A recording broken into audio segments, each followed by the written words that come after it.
Welcome to WooEnglish. Here, you will learn English through real stories. Stories about our world, our history, and our future. Today's story is about China, a country that once could not make a single car, and now challenges the most powerful nations on Earth. It is a story of weakness turned into strength, of small factories growing into the factory of the world, of hidden choke points, secret weaknesses, and the long, determined fight to close them. We will travel from the time of Mao Zedong to the rise of Xi Jinping. We will see how trade wars, technology bans, and global rivalry shaped China's path. And we will discover how this journey is changing the future of industry and the balance of power in the world. So, are you ready? Let's begin. Chapter 1. Mao's Time. Starting from zero. Listen closely. Imagine a huge country. A country with millions of people. But it cannot make a single car. Not even one. This was China in the early 1950s. The Second World War had just ended. Before that, China fought a long civil war. Before that, it fought Japan. War after war. Year after year. The country was tired. Its factories were broken. Its machines were old. Its workers were poor. One man looked at this disaster. His name was Mao Zedong. He was the leader of the new People's Republic of China. He spoke with a strong voice. And one day, he said something simple and painful. We can make tables and chairs. We can make teapots and teacups. But we cannot make a car or a plane or a tank, or even a single tractor. The words were clear. They were also very hard to hear. China had zero real industry. Nothing that could give it real power. No machines for farming. No machines for building. No machines for war. For Mao, this was unacceptable. He believed a strong country must have strong industry. Without industry, China would always be weak. It would always depend on others, and other countries could control it. So, in 1953, Mao and his team made a plan.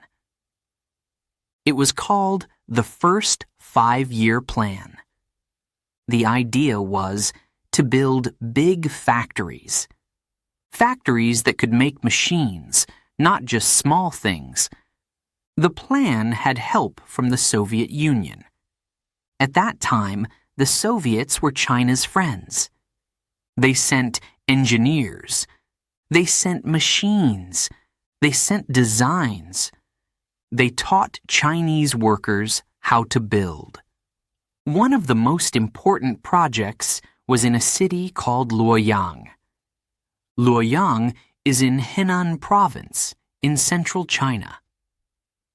There, China began building its first tractor factory. Tractors were important. They could help farmers produce more food. And more food meant a stronger country. 3 years later, in 1958, the factory made its first tractor. They called it the Dongfang Hong. The East is red. The name was a message. It said, "The East will be led by China." It was not just a machine. It was a symbol of a new beginning. Next to the tractor factory, another factory was built. This one made something called ball bearings. Ball bearings are small, round pieces of metal. They help machines move smoothly. They reduce friction between moving parts. Without them, cars, trains, and planes cannot work. At that time, China could not make high-quality ball bearings. But they were trying. It was a first step. These two factories, tractors and ball bearings, were part of 156 major projects. Together, they formed the base of China's industrial rise. Still, in the 1950s, progress was slow. China was learning from nothing. Workers were new to heavy industry. Mistakes happened. Machines broke down. Some factories failed to produce. But Mao was not looking for quick success. He was thinking about decades.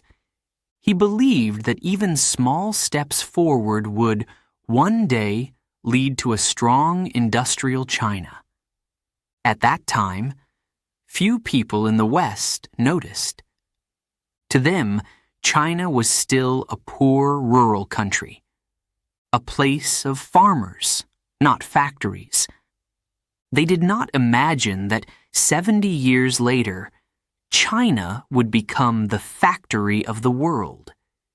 Yet the seeds were planted in those years. The first factories, the first machines, the first engineers trained to think, design, and build. The road was long. The challenges were great. But a new dream had started. And so, from the pain of having zero industry, China began to take its first steps toward a future where it would challenge the most powerful nations on Earth. But would the journey be smooth? Or would the world try to stop China before it could stand tall? That is the question for the next chapter. Chapter 2. First Factory, First Message. Close your eyes for a moment. It is the year 1958. In the city of Luoyang, the air smells of metal and oil. The sound of hammers and machines fills the factory halls. Men and women in blue work uniforms move quickly. Their faces are serious. Their hands are black with grease. This is factory number 1, China's first big tractor factory. It has taken 3 years to build. 3 years of digging, welding, and learning. And now, something special is about to happen. In the center of the factory floor stands a machine. It is big, heavy, and painted bright red. Its wheels are strong. Its engine is ready.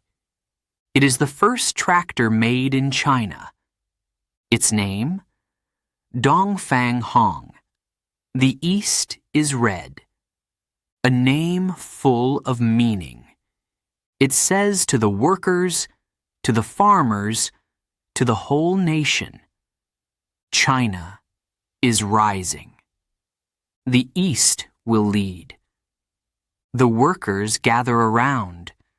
They smile. Some cheer. A few wipe away tears. For them, This is not just a tractor. It is proof that China can build something important, something it once had to buy from others. Outside, in the countryside, farmers hear the news. A Chinese-made tractor. They dream of working their fields faster, producing more food and feeding more people. The country is hungry, and every extra bag of rice matters. Next to the tractor factory, another building is busy. This is China's first ball-bearing factory. If the tractor is the heart, the ball bearings are the blood. Without them, no machine can move smoothly. Cars, trains, planes, even tractors need ball bearings. The ball bearing factory is smaller, but its work is just as important. China is still learning. The ball bearings they make are not perfect. Some have tiny flaws. Some will break after a short time. But each one is a lesson. Each one brings China closer to making the high-quality parts that the world respects. Together, these two factories send a message to China. We can build our own machines. A message to Asia. China is back. And a quiet message to the West. One day, we will not need you. But progress is slow. China still imports most of its advanced technology. The tractors work, but they are simple. The ball bearings roll, but they are not the best. And outside the factory walls, the world is changing fast. In America, cars fill the highways. In Europe, factories produce advanced engines and electronics. Japan, just across the sea, is already becoming a technology power. China is far behind, but it has started moving. And once a giant starts moving, who can stop it? Still, there is a problem. Even with new factories, China has industrial choke points, weak spots that could stop its growth. Some parts, some materials, some machines, China simply cannot make yet. They must buy them from other countries, and those countries can choose to sell or refuse. Mao knows this. His team knows this. And the young people working in Luoyang know this. If China wants to be truly free, it must learn to make everything itself. But that is a long road, and the world may not give China the time it needs. In the next chapter, we will see what these choke points are, and why they are China's greatest weakness, and its greatest motivation. Chapter 3. Industrial Choke Points, China's Hidden Wound. Picture this. You are in the middle of building a huge machine. You have the metal. You have the workers. You have the tools. But there is one small part you cannot make. Without it, the whole machine stops. This is what China calls a choke point, a weak spot, a missing link, a place where progress is trapped. In the 1950s and 60s, China had many choke points. It could make simple things, tables, chairs, teapots, But when it came to advanced technology, the story was very different. High-quality engines? Number advanced electronics? Number modern airplanes? Number.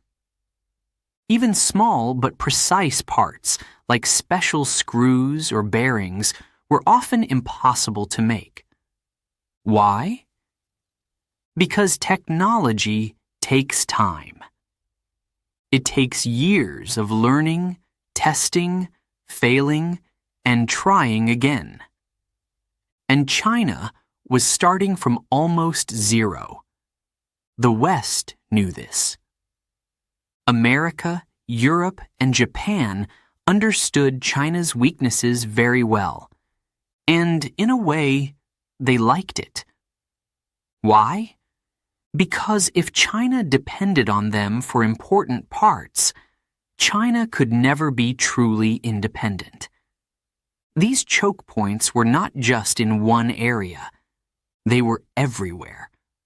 Some were materials, like carbon fiber, used to build airplanes and spacecraft. Some were components, like microchips, the brain of every modern device. Some were machines that make other machines, the giant tools of industry. Imagine needing to ask another country for the brain of your computer, or the wing of your airplane, or the key part of your power plant. It is not just business, it is control. If they say no, your project dies. By the 1980s and 90s, China was improving, but the choke points stayed. Factories grew bigger, but many still used foreign designs. Workers became skilled, but they often worked with imported tools. In 2018, a Chinese science newspaper made a list. They wrote about 35 different choke points in China's industry. A group of American analysts studied the list. They found that these choke points all had the same message. The most advanced technology is still controlled by America, Europe, and Japan. Only a few Chinese companies are trying to catch up. Many Chinese factories still prefer to buy foreign technology instead of developing their own. One of the biggest choke points was microchips, also called semiconductors. These are the oil of the modern age. Without them, there are no smartphones, no modern cars, no advanced weapons. America was working very hard to stop China from making advanced microchips. But microchips were not the only problem. There were also carbon fibers, electric car batteries, and, yes, ball bearings. Those small, round pieces of metal we met in Chapter 2. Without high-quality ball bearings, high-speed trains, airplanes, and robots cannot work well. For the Chinese government, each choke point was like a wound. Painful, dangerous, and clear proof that China was still not free. But wounds can do something else. They can push you to fight harder, to heal, to become stronger. In the next chapter, we will travel forward in time and see how a new leader, Xi Jinping, looked at these choke points and decided to turn China's slow walk into a long, determined march towards self-reliance. Chapter 4. Lessons from the Cold War. The year is 2013. A tall man in a dark suit steps into the Great Hall of the People in Beijing. His name is Xi Jinping. He has just become the president of China. Xi is calm, but his eyes are sharp. He knows China is strong, but not strong enough. He knows about the choke points. He knows that one decision from America or Japan could stop an entire Chinese project. Where did he learn to think this way? The answer is history. We go back many years. In the early 1990s, Xi was not yet president. He worked at the Central Party School, a special place for training China's future leaders. At that time, something huge had just happened. The Soviet Union collapsed. One day, it was a superpower. The next, it was gone. Its economy had broken. Its government had fallen apart. Its army was powerless. Xi watched this very closely. To him, it was a warning. If a great country could fall so quickly, it could happen to anyone, even China. Why did the Soviet Union fall? There were many reasons, but one was clear. It could not keep up with America in technology and economy. It spent too much on the military, and not enough on building a strong, modern industry. Xi never forgot this lesson.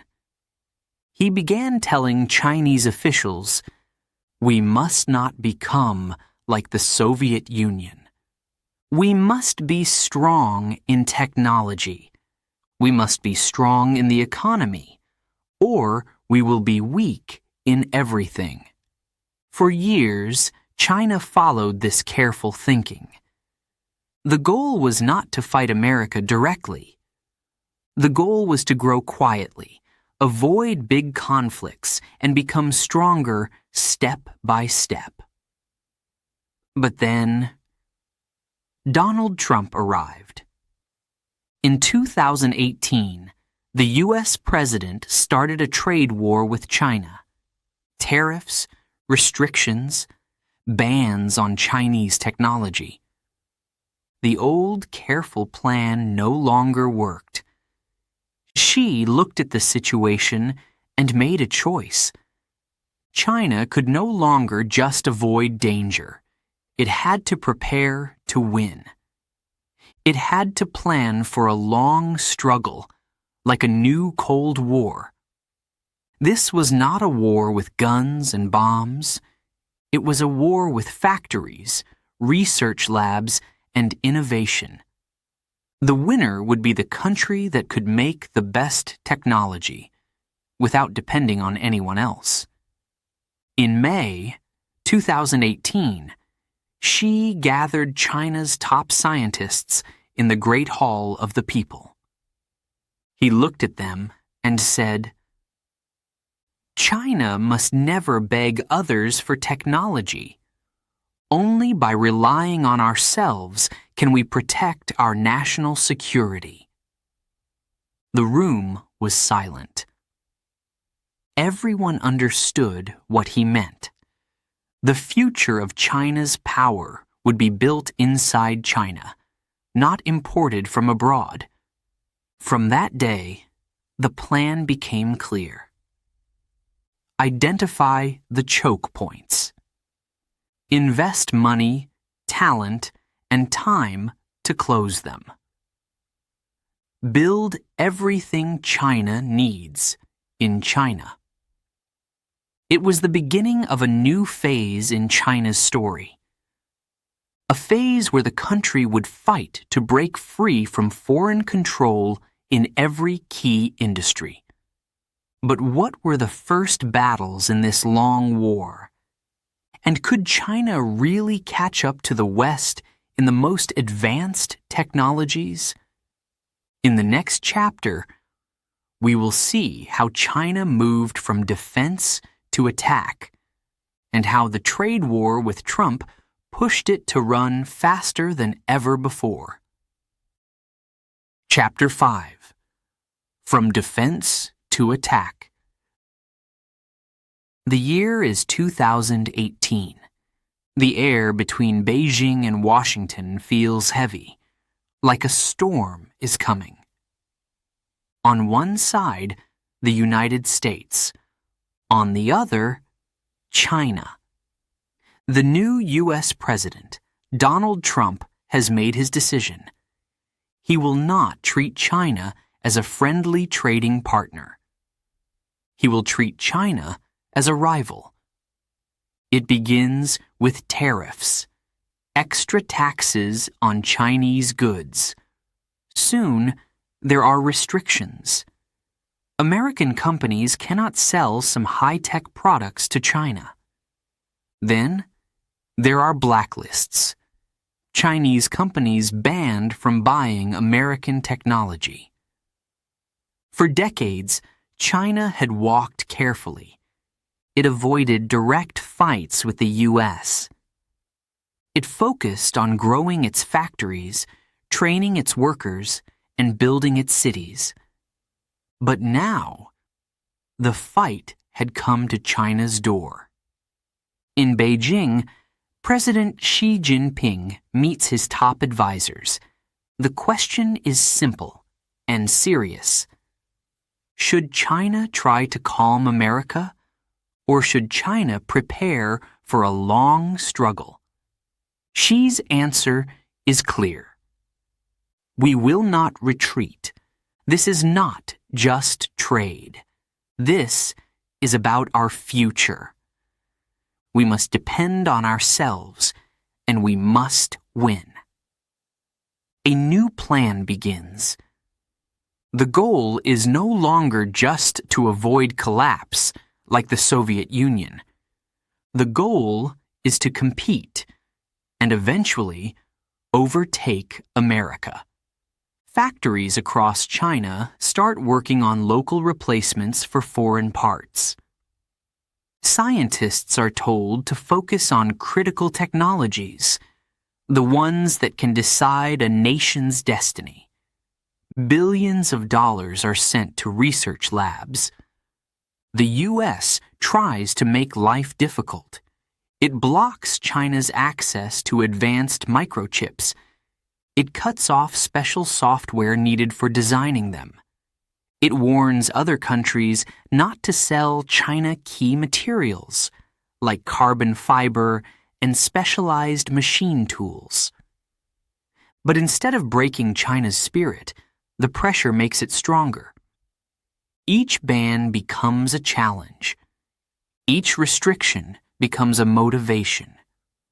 One of the clearest signs of this new attitude comes in 2020. China launches a program called dual circulation. The idea? Produce as much as possible inside China. Sell the extra to the rest of the world. This way, no matter what happens outside, China will survive and even grow. For many in the West, this is a surprise. They expected China to slow down. Instead, it is speeding up. Xi calls it strategic stability. It means staying balanced under pressure while quietly building the power to strike back. Not today, maybe not tomorrow, but one day. And so, China moves from defense to attack. Not with soldiers, but with engineers. Not with missiles, but with microchips, ball bearings, electric batteries, and carbon fiber. The trade war, meant to weaken China, has instead lit a fire under it. Now, the question is, which choke point will China attack first? In the next chapter, we will zoom in on one of the smallest, most surprising choke points. A tiny metal part that turns silently inside every train, plane, and robot. And how it became part of China's industrial battle. Chapter 6. The Secrets of Ball Bearings. They are small, they are round, they are quiet. Most people never notice them. But without them, the world stops. These tiny parts are called ball bearings. They are like the hidden joints in a machine. They sit between moving parts, reducing friction, helping wheels spin smoothly, helping engines turn without braking. From trains to airplanes, to high-speed drills, to giant wind turbines. Almost every machine you can imagine needs ball bearings. In 1958, China built its first ball bearing factory in Luoyang. It was a proud moment. But the truth? The bearings were basic. They could be used in tractors or simple machines, but not in the most advanced technology. Why? Because making high-quality ball bearings is harder than it looks. They must be perfectly round. Their surfaces must be super smooth. Even a tiny scratch can cause a machine to fail. And in this field, the leaders were not Chinese. 6 big companies controlled more than half of the global market. They were from Sweden, Germany, the United States, and Japan. By the 2000s, China could make many bearings, but 80% of them were still low or medium quality. Only 20% were high quality, and even those could not match the best from Japan or Sweden. The gap was clear. Japan's NTN and NSK companies made bearings so precise that China had to import them for high-speed trains, airplanes, and space equipment. For China, this was a choke point. Without world-class bearings, it could not be fully independent in advanced machines. Then came a new idea. In the city of Hangzhou, a team of Chinese engineers worked at a company called Deep Vision Technology. Their leader, Wang Shualin, believed that China could leap forward, not by copying, but by using artificial intelligence. Here was the plan. Use advanced computer vision to take microscopic pictures of bearings. Use AI to find tiny defects, sometimes only 2 micrometers long. Fix the defects before the bearings were sent to the customer. This was a smart move. Why? Because in AI, everyone is starting from almost the same point. China did not have to catch up to 50 years of foreign experience. It could compete right now. If this worked, China could suddenly produce bearings as good as, or even better than, those made in Japan or Sweden. The foreign companies noticed. In Japan, NTN's designers watched carefully. They admitted, Chinese companies are catching up in manufacturing technology, but design is still our advantage for now. They were waiting to see. Could Chinese bearings survive years of heavy use? Would they stay precise or wear out too quickly? After all, China had been making advanced industrial products for only about 20 years. Some things take decades to perfect. Still, the direction was clear. With AI and determination, China was starting to close another choke point. One small, silent ball bearing at a time. But this was not the only battle. While engineers worked on tiny metal spheres, other teams in China were racing ahead in batteries, sensors, and even microchips. In the next chapter, we will see how China scored some fast victories against its choke points, and where it is still struggling, even after years of trying.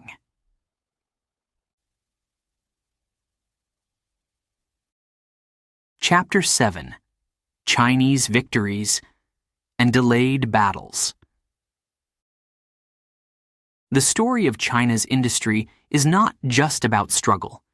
It is also about victory. In some areas, the choke points that once slowed China are now gone. Take radio frequency components, the tiny parts that make wireless communication possible. 6 years ago, China depended heavily on imports. Today, thanks to companies like Huawei, China makes these parts itself. It was not easy.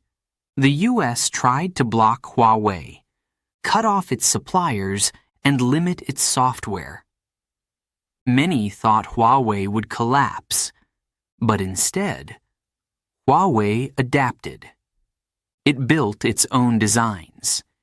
It trained its own engineers. It learned to live without American technology. Now, it is a global leader again. A symbol of China's ability to fight back. Another victory came in lithium battery separators. These thin films are placed inside batteries to stop them from short-circuiting. Without them, no electric car or phone battery can work. A few years ago, China had to import them. Today, giants like CATL and BYD not only make their own, they lead the world in production. They also dominate in LiDAR sensors, the laser-based eyes that guide self-driving cars. But not every battle is won. Some choke points are like locked doors with no clear key. One of the hardest? Carbon fiber. This material is light but incredibly strong. It is used in airplane engines, satellites, and racing cars. The process to make it is complex and very secret. One Japanese company, Toray Industries, controls 90% of the high-grade market. China has tried for more than 40 years to match its quality. It has factories, engineers, and research teams. But the results are still behind. Japan knows the value of this advantage. It protects its carbon fiber technology like a crown jewel. It fears Chinese industrial spying, and its government works to keep the secrets safe. Still, China does not give up. In Beijing's eyes, a choke point is not a reason to quit. It is a target. Even if it takes decades, they will keep pushing until they can make it themselves. The difference is in the speed. Some choke points fall in a few years. Others will take 20, maybe 30 years. But the direction never changes. More independence, less dependence on the West. In the next chapter, we will step into the future. to see how China is planning for the next 3, 5, and even 30 years. We will meet the massive alliances of Chinese companies working together to break the last chains holding them back. Chapter 8. The Future, Alliances and the 2028 Goal. Beijing, winter morning. The sky is pale. The air is cold. Inside the great hall of the people, a group of men and women sit around a long table. They are not soldiers. They are not politicians. They are builders, leaders of China's biggest technology companies. At the head of the table sits Xi Jinping. His voice is calm, but every word is chosen carefully. We cannot wait for others to give us technology. We must make it ourselves, and we must do it together. One of the people at the table is Ren Zhengfei. He is the founder of Huawei. He is over 80 years old now, but his mind is sharp. Ren speaks slowly, looking at Xi. We have created a coalition of more than 2,000 Chinese companies. Our goal is clear. By the year 2028, we will produce 70% of our own advanced microchips here in China. Microchips. We have heard this word before. They are the tiny brains inside every phone, every car, every computer. Without them, modern life stops. America has tried to keep these chips away from China. It banned sales of the most advanced designs. It stopped the export of the machines needed to make them. It even pressured other countries to join the ban. For many nations, this would have been a death sentence for their technology industry. But China saw it as a signal. It was time to move faster. The coalition Ren described is like an army, but instead of weapons, it uses factories and labs. Each company takes a piece of the puzzle. Some design the chip circuits. Some make the silicon wafers. Some build the machines for cutting and polishing. Others focus on testing and packaging. Piece by piece, China is building the entire chain, so that one day it will not need to import anything. The goal for 2028 is bold. 70% self-reliance in advanced microchips. Not total independence yet, but enough to survive any blockade. Xi listens to Ren's plan. He nods. He knows this is more than business. This is about national security. The meeting continues. Other leaders speak. A battery company reports progress in making new materials without foreign suppliers. A robotics company explains how it is designing machines without European software. An AI company describes tools that can replace expensive American programs. Every story is a small victory. Every report is a step away from dependence. But the road is not smooth. Some projects face huge challenges. Carbon fiber is still a problem. So are certain chemicals for making chips. Even with thousands of engineers, progress can be slow. Xi reminds them, "We will not win every battle quickly. Some may take 10 years, Some may take 30. But we will not stop. Outside the hall, the rest of the world is watching. In the United States, companies like NVIDIA are under pressure. They want to sell to China. Because China is a huge market.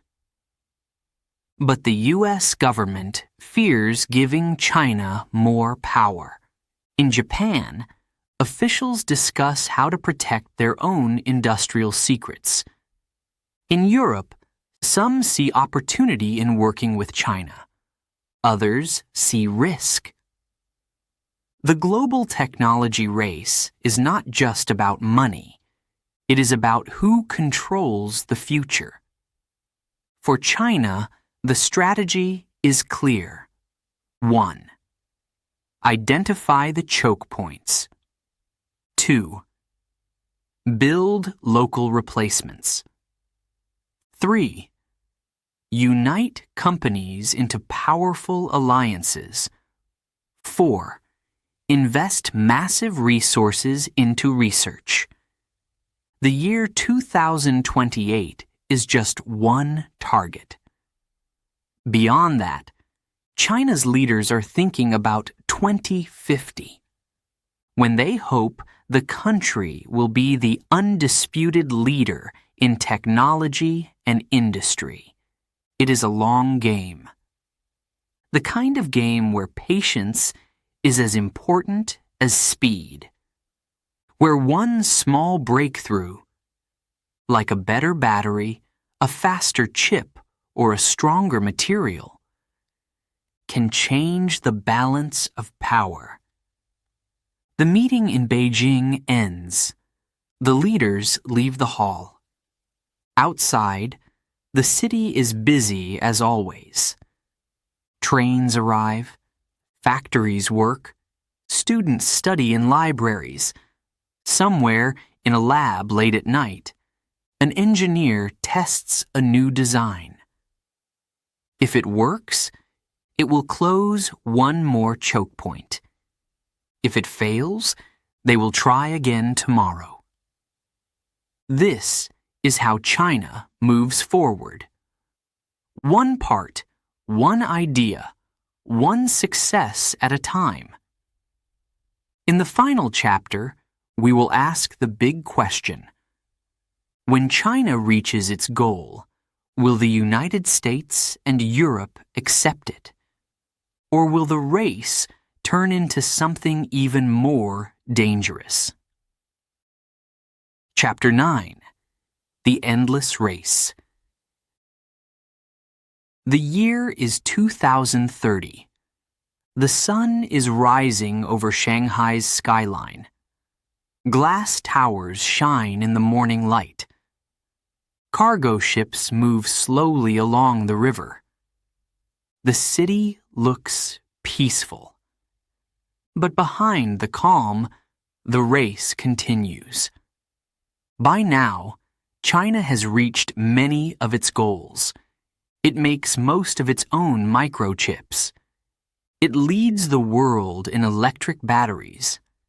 Its AI companies are strong. Its factories are busy day and night. But the world has not stood still.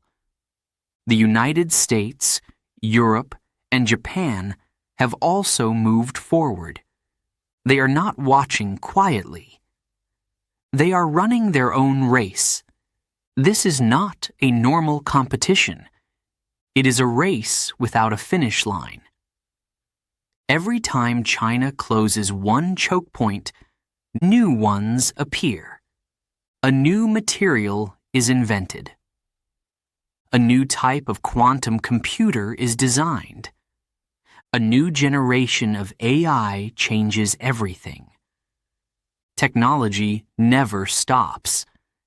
And whoever is first gains not only money, but power. In Washington, American leaders debate how to respond. Some say, work with China, share technology, keep peace. Others warn, If China leads in everything, the balance of power will change forever. In Tokyo and Brussels, similar discussions take place. Should they see China as a partner or a rival? For China, the choice is already made. It will not slow down. It will not depend on anyone. The memory of its weak past, when it could not make a single car or plane, is still fresh. Xi Jinping's words echo in every factory and lab. Never beg for technology. Build it ourselves. In the countryside, a farmer uses a Chinese-made tractor. In a coastal city, a Chinese-made high-speed train leaves the station. In orbit above the Earth, a Chinese satellite sends data back home. Built from Chinese materials, guided by Chinese software, powered by Chinese circuits. These are not just machines. They are symbols. They say to the world, China has arrived. But even now, there are challenges. Some technologies remain out of reach. Some require decades of study.